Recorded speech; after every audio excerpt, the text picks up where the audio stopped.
अमोल जेव्हा ऑफिसमधून निघाला, तेव्हा त्याच्या कलीगने येऊन त्याला सांगितलं, की "बघ, हे जे तुला 8 दिवसांनी प्रेझेंटेशन द्यायचं आहे, ते जर नीट झालं नाही, तर तुझा जॉब सुद्धा जाऊ शकतो किंवा डिमोशन सुद्धा होऊ शकते."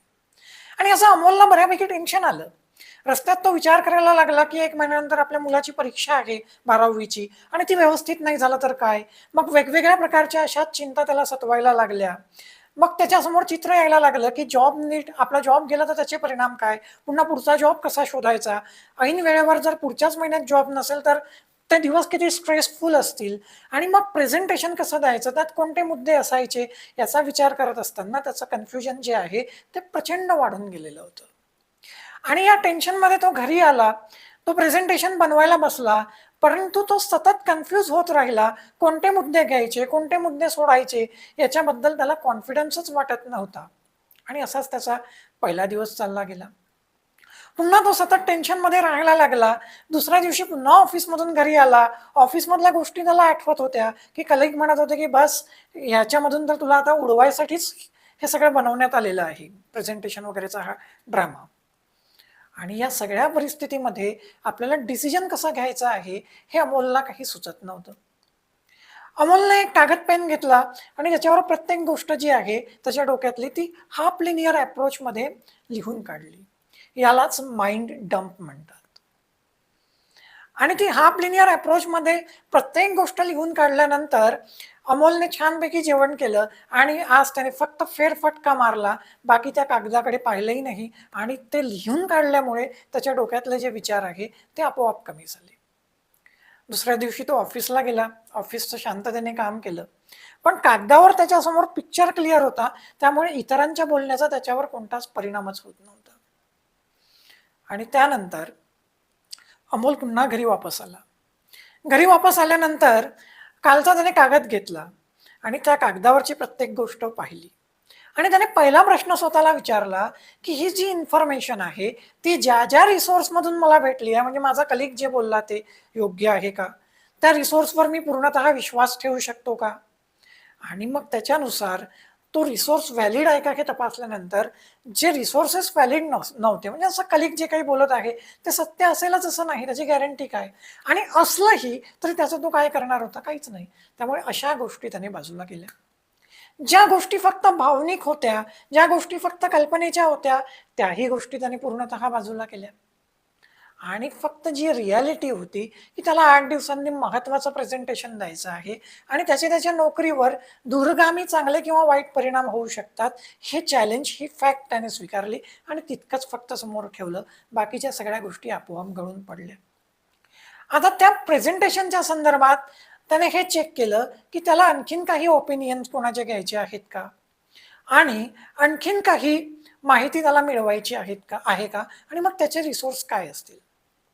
त्याने हे क्लिअर केलं स्वतःच्या माइंडमध्ये, की तो फक्त योग्य त्या व्यक्तींचाच सल्ला घेणार आहे. योग्य त्या व्यक्तींचा ज्यांना त्या प्रोजेक्ट संदर्भात, तशा प्रकारच्या प्रेझेंटेशन संदर्भात अनुभव आहेत, त्यांचाच फक्त तो सल्ला घेणार आहे.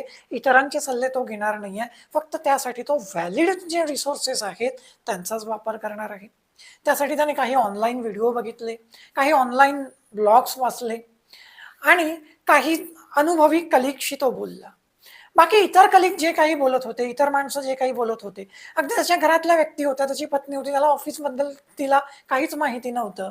पण ती जे काही बोलते तेही त्याने इग्नोर केलं. कारण तो जरी त्याच्या हिताचा सल्ला असला, तरी त्याच्या पत्नीला काहीच माहिती नसल्यामुळे तिच्या बोलण्याला काहीच अर्थ असणार नव्हता. म्हणून त्याने ते पूर्ण म्हणजे ऐकणं जे आहे ते अगदी शटडाउन करून टाकले. कानाचे पडदे अगदी बंद करून टाकले आणि फोकस फक्त व्हॅलिड रिसोर्सेसवर केला आणि आपल्याला काय करायचं आहे याच्यावर त्याने फोकस केला. आणि मग आता त्याच्या डोक्यात एक क्लिअर पिक्चर तयार झालं.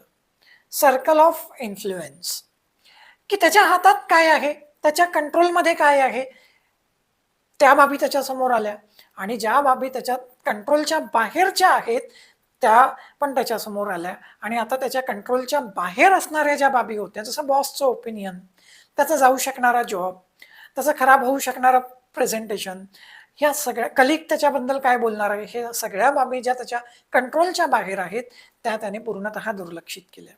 आणि आता त्याने फोकस कशावर केलं, की त्याचं कंट्रोल कशावर आहे, त्या प्रेझेंटेशनची डिमांड काय आहे, त्या प्रेझेंटेशनचा पर्पज काय आहे, त्या प्रेझेंटेशनचा गोल काय आहे, आणि मग त्याच्यानुसार त्याला कोणते मुद्दे घ्यायचे आहे हे त्याने ठरवलं.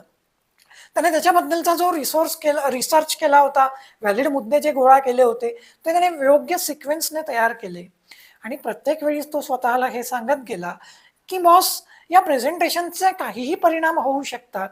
त्या परिणामांना घाबरून मी प्रेझेंटेशन कसं करायचं, प्रेझेंटेशन कसं द्यायचं, हे जर ठरवत बसलो, तर त्याच्यामुळे माझं मोठं नुकसान होऊ शकते आणि ते माझ्या कंट्रोलमध्ये नाही आहे.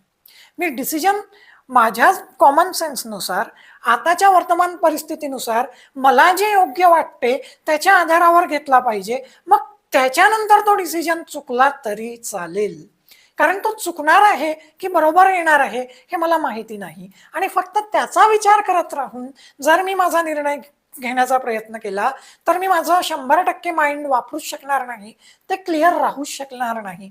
म्हणून सगळ्या भीती त्याने बासनात गुंडाळून ठेवल्या आणि फक्त फोकस त्याच्या प्रेझेंटेशन तयार करण्यावर आणि ते कसं द्यायचं याच्यावर केलं. इतरांचा त्याने रागही बाळगला नाही आणि लोभही बाळगला नाही. न्यूट्रल होऊन तो प्रेझेंटेशन देण्यासाठी तयार झाला. या स्टोरीमधून प्रेझेंटेशन कसं द्यायचं हे तुम्ही सुद्धा शिकू शकता. म्हणजे स्वतःचं माइंड क्लिअर कसं करायचं हे सुद्धा तुम्ही शिकू शकता. सिंपल आहे की माइंड डंप करा. स्वतःच्या माइंडमध्ये काय चालू आहे ते एका कागदावर लिहून ते स्वतः न्यूट्रली बघा. रिलॅक्स व्हा, माइंड शांत करा आणि मग ॲप्रोप्रिएट प्रोसेस जशी या स्टोरीमध्ये अमोलने वापरली आहे ती वापरून योग्य डिसिजन घ्या. सध्या मी इथेच थांबतो. धन्यवाद.